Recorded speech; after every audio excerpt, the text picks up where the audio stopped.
তো বন্ধুরা, আমি তৈরি করতে যাচ্ছি আজকে নিরামিষ একটা খাবার, এর নাম হলো ঘ্যাট। তো ওই ঘ্যাট তৈরি করার জন্য এখানে দেখতে পাচ্ছেন অনেক উপকরণ রেখেছি। এখানে রেখেছি ডাল, মুসুরির ডাল 250 গ্রাম। আগে থেকে আমি রাইস তৈরি করছি, কারণ আজকে আমরা এই রাইস দিয়েই খাবো। এটা আজকে আমাদের দুপুরের খাবার। এবং সেই সাথে রেখেছি বিভিন্ন ধরনের সবজি। এখানে রেখেছি আলু 150 গ্রাম, ফুলকপি 150 গ্রাম, গাজর 10 গ্রাম, সাজনা রেখেছি 200 গ্রাম, বেগুন রেখেছি 200 গ্রাম, পেঁয়াজ 250 গ্রাম, টমেটো বাটা 150 মিলিলিটার, মরিচের পাউডার 1 টিস্পুন, লবণ 2 টিস্পুন, জিরা পাউডার 1 টিস্পুন, হলদি পাউডার 1.5 টিস্পুন, জিঞ্জার গার্লিকের পাউডার 1 টিস্পুন, রসুনের পাউডার 1 টিস্পুন, কস্তুরি মেথি 1 টিস্পুন, আর ধনিয়া পাউডার 1 টিস্পুন। এইগুলি দিয়ে আমি তৈরি করব আজকে সুস্বাদু ঘ্যাট। এবং অফকোর্স আমি এখানে ব্যবহার করব নারিকেলের দুধ। সেই সাথে এখানে আমি ব্যবহার করব তেঁতুল, টামরিন। তো দেখতেই পাচ্ছেন, সবচেয়ে প্রথম যেটা আমি করতে যাচ্ছি, ডালটাকে এর মধ্যে এক্সট্রাভাবে সিদ্ধ করে নিচ্ছি। বন্ধুরা দেখতেই পাচ্ছেন, আমি ডাল সিদ্ধর জন্য রেখে দিলাম একদম স্লোতায়ে। আধা চামচ হলুদ। ডালটা সিদ্ধ হয়ে গেলেই আমার রান্না শুরু হবে। সেই পর্যন্ত বন্ধুরা, যে যেখানে আছেন, দেশে ও বিদেশে, আমি master chef Edward Munich, Germany থেকে সকলকে শুভেচ্ছা জানাচ্ছি। আজকে আমি তৈরি করে দেখাচ্ছি কি করে ঘরে বসে ঘ্যাট তৈরি করা যায়। আমি যেভাবে ঘ্যাট রান্না করছি আজকে, অর্থাৎ ঠিক সেইভাবে যদি আপনারা ঘরে বসে ট্রাই করেন, অতিথি আপ্যায়নে বা যে কোনো সময় আপনাদের এখন কিছুদিনের মধ্যে চলে আসবে রোজা, এবং সেই সময়ে এটা খুবই একটা সুন্দর ধরনের খাবার। এদিকে আমার রাইস হচ্ছে। সো বন্ধুরা, আমার ডাল সিদ্ধ হচ্ছে, এদিকে আমার রাইস হয়ে গেছে। এটাকে আমি সরিয়ে দিচ্ছি। এখন আমি মূল রান্নায় চলে যাচ্ছি। দেখতে পাচ্ছেন, আমি একটা সুন্দর ফ্রাই প্যান রাখলাম। প্রথমে আমি ব্যবহার করছি অলিভ অয়েল। তেলটা গরম হচ্ছে।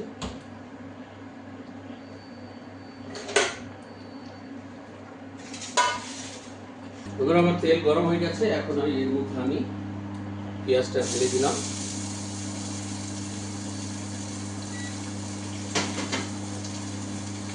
এখানে যে লবণটা রেখেছিলাম সেটাও ঢেলে দিচ্ছি।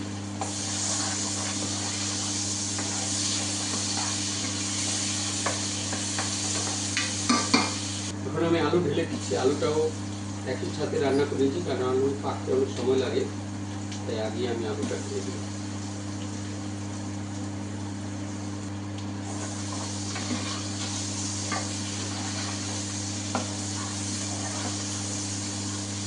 আমার পেঁয়াজ অলমোস্ট গোল্ডেন ব্রাউন, এর জন্য আমি এর মধ্যে ধীরে ধীরে যে উপকরণগুলি আমি পাশে রেখেছি ঢেলে দিচ্ছি।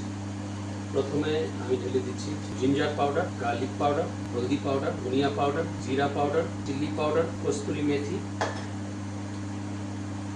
এখন পানি।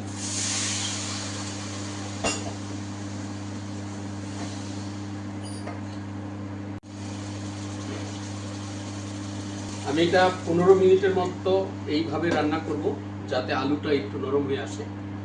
এর জন্য কিছুক্ষণের জন্য ঢেকে দিলাম। এদিকে আমার ডালও সিদ্ধ হচ্ছে, দেখতে থাকুন। বন্ধুরা দেখতেই পাচ্ছেন, খুব সুন্দর রান্না হচ্ছে। কিছুক্ষণের মধ্যে আমি অন্যান্য সবজিগুলি ঢেলে দেব। সেই পর্যন্ত বন্ধুরা সাথেই থাকুন। বন্ধুরা দেখতেই পাচ্ছেন, আমার চমৎকারভাবে রান্না হচ্ছে। এখন আমি এর মধ্যে ছেড়ে দিচ্ছি সাজনার ডাঁটা, সাথে বেগুন, কারণ বেগুনটাও পাকতে সময় বেশি লাগে।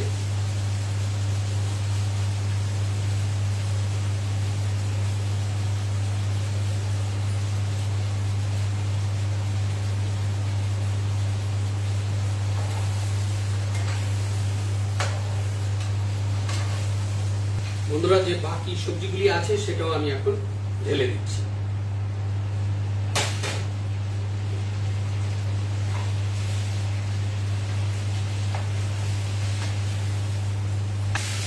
এখন যে টমেটো বাটাটা রেখেছিলাম সেটাও ঢেলে দিচ্ছি। সেই সাথে ঢেলে দিচ্ছি ডাল।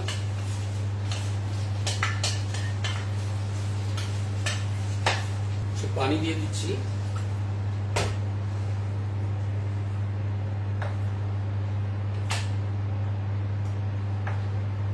দেখতেই পাচ্ছেন কি সুন্দর আমার লাবড়া হয়ে গেছে। আর একটু সময় লাগবে, সবজিটা পুরোপুরি পেকে যাবে। যতক্ষণ পর্যন্ত 15 থেকে 20 মিনিট আরো আমার এটাকে রান্না করতে হবে। সেই পর্যন্ত বন্ধুরা সাথেই থাকুন, আমি ঢেকে দিচ্ছি। এবং লাস্ট মিনিটে আমি ব্যবহার করব তেঁতুল আর কোকোনাট মিল্ক ঢেলে দিলাম এবং সাথে তেঁতুল গুলা পানি।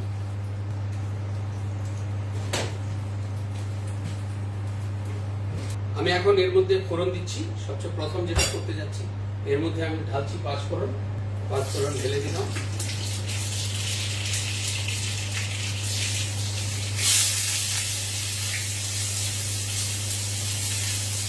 এখানে কাঁচা লঙ্কা, সেটাও ঢেলে দিলাম।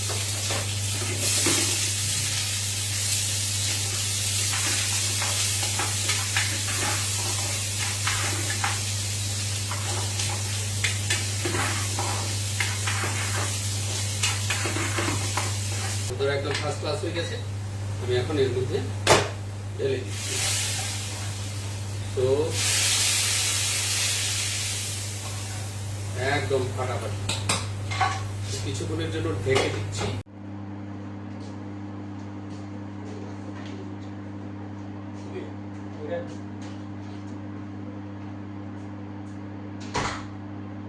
বন্ধুরা দেখতে পাচ্ছেন আমার ঘ্যাট কি সুন্দর তৈরি হয়ে গেছে। এখনই আমি একটা সুন্দর প্লেট তৈরি করব আর আপনাদের দেখাবো কিভাবে আমরা সাধারণত আমাদের হোটেল রেস্টুরেন্টে পরিবেশন করে থাকি। এই পাত্রটার মধ্যে তুলে ধরবো।